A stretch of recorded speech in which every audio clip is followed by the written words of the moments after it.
நிதி சிக்கல் ஏன் திட்டங்களை செயல்படுத்தல அப்படின்னா, வாக்குறுதியில ஏன் கொடுக்கல அப்படின்னா நிதி சிக்கல் அப்படின்னு ஒரு காரணத்தை சொல்றாங்களே, இது வாக்குறுதியை நிறைவேற்றாம இருக்கிறதுக்கான ஒரு காரணமா?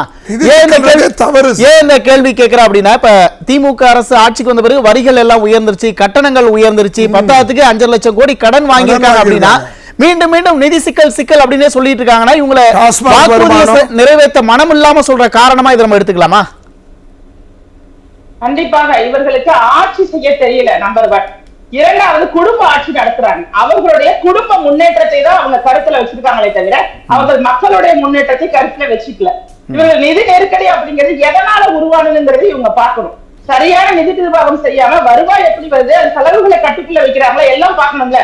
நீங்க கடனை வாங்கி இலவசங்களை கொடுக்கறது, இல்லாத வேலை பண்றது, இது மாதிரி பண்ணிட்டு இருந்தீங்கன்னா உங்களுக்கு எப்படி நிதி நிர்வாகம் தெரியுதுன்னு சொல்ல முடியும்? நீங்க வளர்ச்சிக்கு ஒரு பக்கம், இன்னொரு பக்கம் அதிகமாக கடன் வாங்கக்கூடிய மாநிலமாக இருக்கு அப்படிங்கிற இடத்தை நோக்கி நம்ம நடந்துட்டு இருக்கோம். அப்ப இது எல்லாத்தையும் பேலன்ஸ் பண்ணி பார்க்கும்போது முதல்வர் மு க ஸ்டாலின் அவர்களுக்கு நிர்வாகத்திறன் போதலைங்கிறது தான் நாம புரிஞ்சுக்க வேண்டியது.